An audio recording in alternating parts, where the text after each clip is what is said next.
And what I like about Mobile Legends is despite the fact that we do have a sustained meta, the games still don't feel too draggy. They still never feel draggy. They still the games still always end at the 15-minute to 20-minute mark. It's never really that crazy. Whereas in other games, you have a sustained meta, games go on forever. But let's go to the draft itself. Quick bans, Lilia, Tarizla, Kaja, and Grok. ONIC-PH does not want to go up against this Kaja and that Grok. Just because the Divine Judgment is going to completely disrupt it. And that's going to be a Kimmy pickup. She's wide open. Let's talk about SGD Omega's bans though, the Lilia and the Terizla. We've seen Terizla bubbling up to tier 1 to at least maybe first pickable in the past few weeks of competition in the realm of professional Mobile Legends. But the Lilia though, today alone, I saw how a player like Doof is able to take advantage of the black shoes and of course all the glooms. First ban worthy now. Yeah. That's definitely something that's Scary. very interesting. First ban worthy as the Tabs with Esmeralda now gets picked up. Saw some success from that a little bit earlier, but I do want to talk about this Harith here. The Harith on Weiss, it's crazy. Weiss is an insane, insane mage player.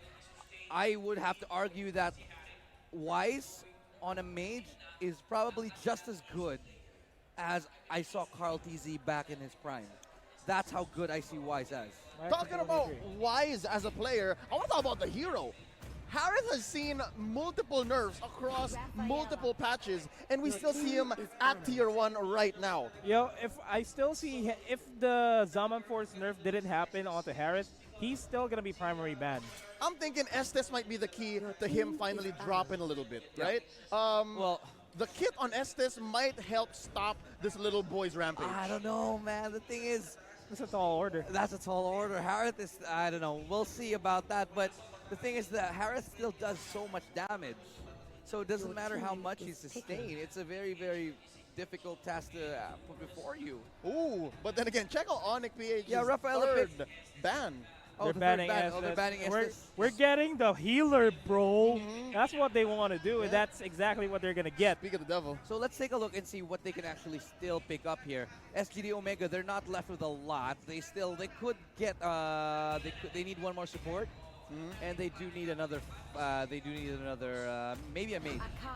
Lunox is still up, oddly enough. Two supports, sorry. They can go for two supports now. Lunox is still up, oddly enough. I'm not sure you would want to go Lunox with an Esmeralda now. Yeah, I think for the two supports, they're going to pick Gatotkacha maybe. Which is kind of good. Ooh. And a Franco. Okay, this is going to completely change the dynamic here. No, it's not. No, look at this. Look at this. Franco's going to be able to go for the Iron Hooks onto Rafaela, singling out the primary sustain for the rest of the team. And Kimmy or Esmeralda can just finish the job just like that. And then Gatotkacha's going to come in. And that's when the rest of the team's going to go I'm going to say in. one thing. Akai. Akai is the only viable tank right now. And for good reason. I mean, sure, there's other viable tanks. But the most viable tank is what I wanted to say. The most viable tank is and he's going to zone out everybody. That's the picking Akai onto Franco. Picking Franco onto Akai is a terrible idea. Of course, that's your least favorite thing. That's the last thing you want to hook into, right? Exactly. Pandas are extinct, but then you'd end up extinct if you get that spinning, hurricane dancing, Akai. So again, agree that Akai is a very strong pick for ONIC-PH. Yeah. But I don't want to agree to say that he's absolutely the best tank right now. Okay, fair enough. Let's cut it off real quick. Let's go to predictions before we go into it. Nomad, what's your take? I'm going to go for SGD Omega here. Okay. I will give it up to SGD Omega as well. Okay, I'm going to go straight up and say ONIC 100%. No doubt it'll end in less than 10-minute game. Interesting. I'm going to go that version. He gave a number. Interesting to note, they also have Hayabusa. The last pick, Hayabusa from ONIC-PH, might just not give him the 10-minute mark.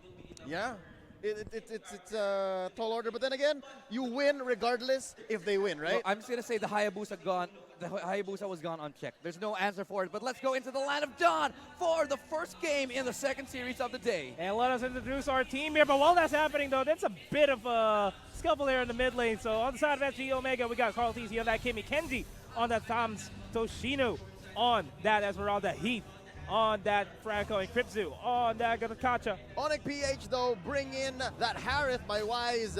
It's Dlar. Is that Dlar or DR? Dlar on that show. Big fight though in the jungle. Ladies and gentlemen, Kripzu looking really low. Carlty trying to back up, and a bro.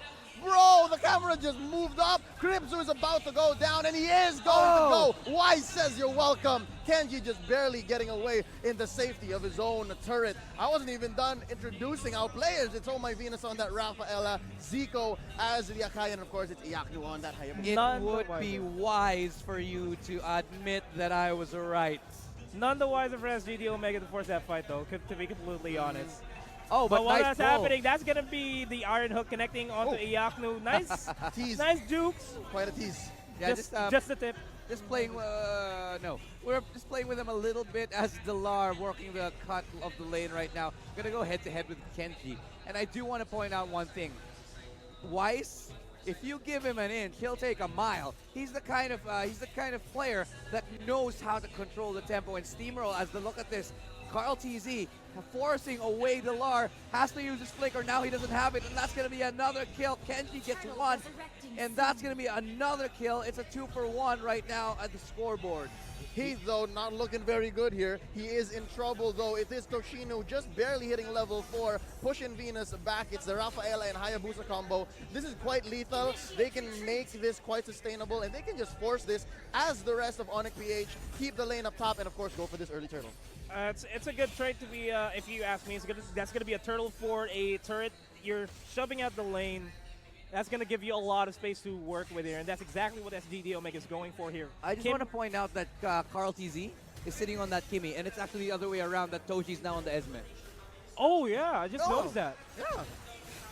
Take a look at that. That's going to be a nice hurricane dance. Zaman Force going to be used. That's going to be the ultimate for Gatakata. Might be too little, too late. That's 3 of them. But oh my God, he's Crimson! still alive. Wise, he's still good. He somehow survives that in a 2-for-1 exchange. That's going to be a really good engage for ONIC-PH. Okay, I see now how SGD Omega's lineup might be a little faulty. There's not enough damage when Kartzi and Toshino are not there. Exactly, and that's why they're focusing on securing objectives here. I mean, Kimmy's going to focus on securing objectives as much as they can, so that they could take advantage of the fact that ONIC-PH has a lot of that ONIC-PH would have a lot of things in their plate. And Toshino just needs to focus on farming up and try to pick off the squishier players here on the side of ONIC-PH. Joe is the kind of hero that needs to get going early as well. One of those heroes that is going to be completely useless unless you get items early.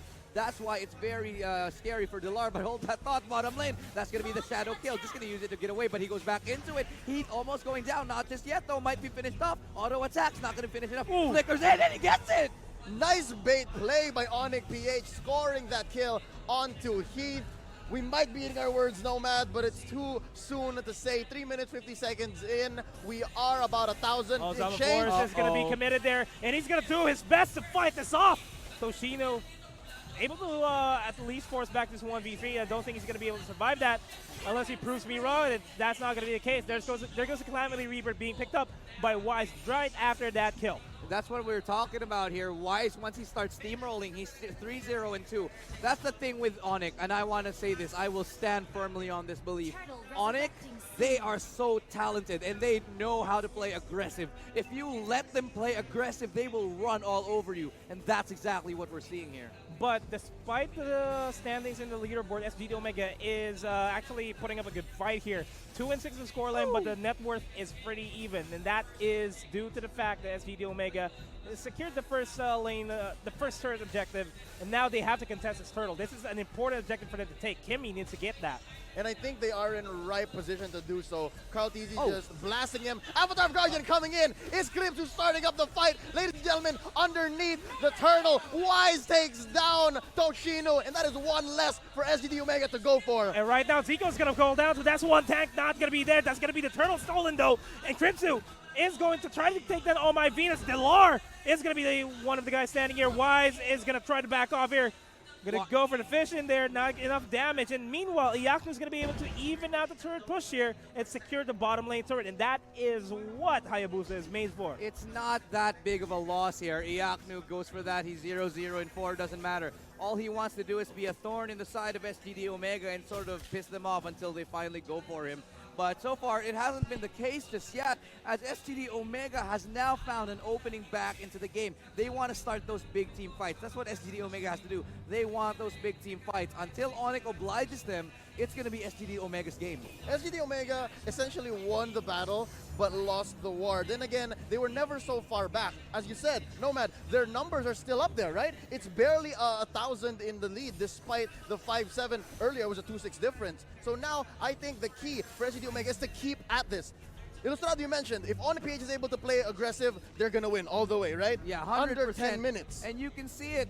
It's going their way, but the fact that Hayabusa is split pushing might definitely extend the amount of game time we have. But Oh, the Hurricane Dance! That's going to be a Zhao Force. Nice knock-up to go, but now it's going to be the knock-up onto the Franco, but he goes down. That's going to be Crips who knocked out as well. Now they're going to turn around. It's going to be trying to be an escape for the side of ONIC-PH as it's a 1-for-1. But look at where Iaknu's doing. He's buying all the time. They don't want them to back. That's why he's continuing. Carl TZ has to peel for his teammate, but look, Iaknu's gotten 2. That is a lot of space created by ONIC-PH. Really taking advantage of the fact that SGD Omega is looking for team fights. And right now, SGD Omega is going to try to go for a retaliation here, but instead they're going to be backing off. They need to keep Iaknu in check. Sneaky like a true shinobi. All he did was let his allies take the attention, take the focus, and he was just like, you know, I'm just gonna obliterate what I can here. Like, this is guerrilla warfare, man. Oh, wow. That's going to be the Wave the Dragon committed onto Toshino. Toshino's not going to be able to make it out. There goes the Iron Hook, but to what expense? Because that's not going to give you any advantage at all. They're not able to keep Iaknu in check as well, with Thumbs, I believe, is barely surviving. Did you get the hook? Yes. What did it cost? Everything. That's exactly what happened there. And as, you know, Iaknu still working the bottom lane. They can't keep a hold on this guy. And that's what I mean with the Hayabusa. There is no one to fight him off. And you can see just how good the communication of ONIC is. And the key is in the past 5 minutes, he never left. He never left. He's still there. That just shows how strong ONIC-PH is as a 4-man unit. Yeah, definitely. This is something they've practiced. Toshi might go down yet again. Shadow kill. Can he get away? That's going to be 1 kill, or is it Falling Star Moon? Oh, the stun! Oh, the Bloody Hunt. Going to be enough to finally shut down Iaknu. But they've lost. That was a bit too late, though. And finally, we're seeing a 4,000 gold lead here by ONIC-PH, and right now SGD Omega, they have to desperately read ONIC-PH's playstyle here, in which their playstyle is give a lot of space for Iaknu, and they're having a hard time because Iaknu can show out of nowhere. There goes the Hurricane Dance. Wow, he cancels that because there's no one else close to him, but his game sense, thinking that there's someone there, just prevents him from going back and wasting some time. That's really good. You see the experience coming into play here, learning really quickly. Dilar coming up, just barely up behind the turret. Was this a bait play? I think it might be a bait play because Oh My Venus is going to drop by in, and then it's going to be forcing SGD Omega back because they know for a fact that they don't know where Hayabusa is. The Zhao Force is going to be committed, and he is not nowhere near his teammate. But that's going to be the continuing chase. Wave the Dragon, going to knock him up, going to try to continue. That's going to be another one as Dilar now gets shut down. Weiss gets another one still alive. Monster kill for him, and that's going to be another Hurricane Dance coming out. Carl TZ trying to survive. He gets taken out, and that's a double kill for him. It's a shutdown. It's a 4 for 3. Close to a wipeout. Close to a wipeout. It's a 1v2, though. He just does not want to be greedy at this point, and instead, Toshino is just going to go for the split push, just try to shove the lane back towards the side of ONIC-PH to try to ease out a bit of the pain that they're experiencing right now. It is starting to tick onto the 10-minute mark, and we're getting closer and closer. The doomsday clock to midnight is almost nigh. Lord is now finally up. If anybody's going to go for it, it's got to be now. Well, not necessarily, but it should be on their ideas to start planning for it. Yeah, that's an objective that SGD Omega needs to take, to be honest. Gotta give it up to Toshino, though. A lesser player would have just, you know, let himself tilt and go for it, right? A hero like Esmeralda is capable of taking out softies like Harith and Hayabusa by herself. But then Toshino knows that it's not in his position to do such yet. Patience. I think this is what makes being an ONIC fan really exciting. The fact that at any time they can come alive, and at the same time they can really disappoint you. It's kind of like being in an abusive relationship. You kind of never know what to expect. And just like that, Hayabusa, Iaknu, he gets away! That's the problem with Hayabusa, slippery like butter. And look at what's happening in top lane. They're shoving it way deep. Okay, I like how Iaknu just passed over the ball and he's like, Dilar, it's your turn. You do the thing. You do the thing. And they're just gonna do this dance all game long. Because Cho's one of those guys that you could completely use, but while that's happening, Falling Star Moon's going to be committed there over to the mid lane, and it's going to be forcing out ONIC-PH back. While that's happening, though, the Lord is going to be taken by Iaknu and Oh My Venus. And course he's they're back. completely being zoned out, SGD Omega. They're not able to push out. They're not able to go for the Hurricane Dance. Lord. The Hurricane Dance is going to be committed onto Kenji, but that's going to be a lot of bodies committed onto Cho, and Zyko's going to be able to escape. But while that's happening, the Lord's being taken by Taknu, Wise, and Oh My Venus and Carlton is going to be here to try to go for the steal. And the Lord's not going to be stolen. It's going to be secured by Harris. Big fight right happening. there. Iaknu now actually goes and gets the kill, has to fall back. Lord gets summoned up, Falling Star Moon gets taken out right there. Iaknu goes down, but that's a killing spree for Toshino. He's doing a little better as the Zaman Force now going to commit it, but that's going to be the Hurricane Dance forcing him off, and that's a double kill for Toshino. Bloody Hunt right there, going to be committed onto Weiss. Doesn't matter, still alive. Now the Mage versus Mage, going to go head to head right there as Kenji now dives the back lines. And Wise has not fallen Oh, all the game, hook! and he has been outplayed. Down goes the Akai. Wise is left to his devices. Wise is Ladies actually and going gentlemen, in. Oh, no, he takes no. down Toshino as the Chunkies back off Kenji and Heath. They know much better than to commit onto Wise's Harith, sitting at an 8:05. if Kenji and Heath committed that, my friends, if he committed that, it could have been a completely different story. That ONIC-PH would be able to secure that tier 3 turret quite easily. But good for them to just go for their gut instincts and just fall back, defend the Lord from pushing. I'm going to say one thing. I don't know why. Doesn't matter even how hard you try, because Weiss is going to mess you up. I'm telling you, I told you, I said this at the beginning, Weiss is crazy and his Harith is even worse. Zaman Force being committed up here, and Airborne goes. That's Kenji now. He is going to pay the price here. He drops to Wise, now legendary. This is a 905. I'm not sure what it takes to stop this little boy. They tried to hit him with the hook. They tried to hit him with the bite, and he still walked away. The little boy showing that he's made his rite of passage now. He's the boy who lived. The boy who lived. It's now a 7,000 gold lead here in this game. 12 minutes, 45 seconds into the game. SGD Omega looking like they are really in a bad spot here. But win conditions, though, they need to be able to shut down Wise there. But while that's happening, Southport's going to be committed there over at the mid lane. Wise is finally going to go down, though. No, he's not. He's alive. Oh, he's still alive. Weiss, triple kill. Triple kill. He's been going far. Still alive. Gonna Carl go TC for the versus Maniac. Weiss. He's not gonna go for the Oh! Maniac. That's No. gonna be the shutdown. This is gonna be the double kill. He's still pretty much alive. Zyko and the Lars pretty much alive. And Zakak. Yaku's gonna try to go for the kill there. Zyko is gonna go down by the hands of Kenji. That's the tower down, though, in the bottom lane. Iaknu couldn't get close enough for the shadow kill. Almost did get it, though. Now it's going to be him onto Kenji. Comes back. Does have the Bloodlust Axe, so he's going to be able to regen his lifesteal. And now it's one tower left. One bastion before SGD Omega and the rest of ONIC. They basically have their front door and their back door opened up. They've got the attic locked.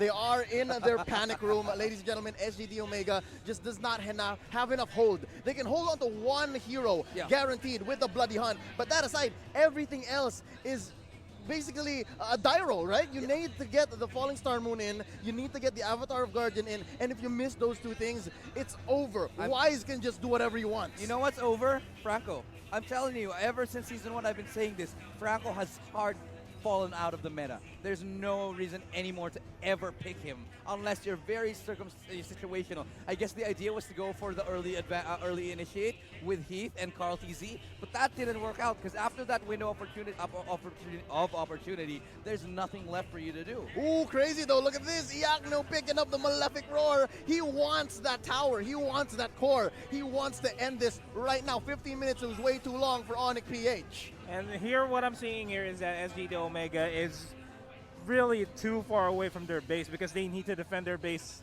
They need to be as close to this base as possible in order to stop Iaknu from securing the core, securing the base. What they're going to do, though, is just wait for the Lord. It's only 15 seconds left till that second level Lord, and that's the only thing that's really stopping them from ending the game. So this Lord, however it goes, will decide the match, 100%. 5 seconds till this decision is made, and I think SGD Omega is going to find it very hard to contest. This is Onyx Lord all the way, maybe 95%. There's very little that SGD Omega can do, but they are still going to try as they send 4 members over to the pit. Now the level 2 Lord is going to be taken here by Iaknu. and Zyko. And what they need to do here, ONIC-PH, is they need to zone the SGD Omega out, because this is going to be an objective that's going to matter the most for SGD Omega. They're going to try their best to steal this. While it's happening, though, Dilar is in the back line. He's going to try to go for the Divine, not the Divine Judgment, but a Way of the Dragon. The flag right there. Zaman Force going to be used up, and that's going to be the Way of the Dragon. Winter Truncheon going to be used by Carl TZ. Doesn't matter. He's taken out. Now it's going to be the backlash. Zico actually almost gets Kritsu, but that's going to be diving in. That's Toshino. He goes down without the rest of his teammates, though. Very, very questionable decision-making, but excellent flank from Dilar. It's 3-1, a 2-1 trade, and I think that's all that ONIC-PH needed to make this Lord as free as it gets. Make that 100% free Lord. It's a second of the game, none for SGD Omega. This Lord is going to be marching down the mid, and I think this is going to be very hard for SGD Omega to defend. You got a Malefic Roar, Hayabusa knocking on your door. You have the Dilar Cho. Basically, either of these heroes, you leave 5 seconds with the core and it's done. Yeah, I'm going to be completely honest with you. The only way that SGD Omega is going to be able to bounce back from this is if they could pick off Harith, pick off Iaknu, and then pick off Cho in that exact order. You know, Dilar, that was play of the game for me. That flag, Play of the game. I can't believe he hit there for so long, but last chance. Last chance. Yeah, they're going to try their best. Lord this is Lord's going to go though. down pretty fast. Zaman Force is going to be committed there to just try to zone them out. The slow is going to be more than enough to take down Kenji, and that is going to be Zyko almost going down by the hands of SGD Omega. And there we go, suppress. There, nobody's going to go and touch the base here. That's what Heath said. Immortality still up. Iaknu goes in. Shadow kill. Don't know if he has the damage. He's getting everybody low, but that's a double kill for him as I say that. Killing Core! And it's Wise who finishes the game. ONIC-PH go and get the first one of the series. What did I say, gentlemen?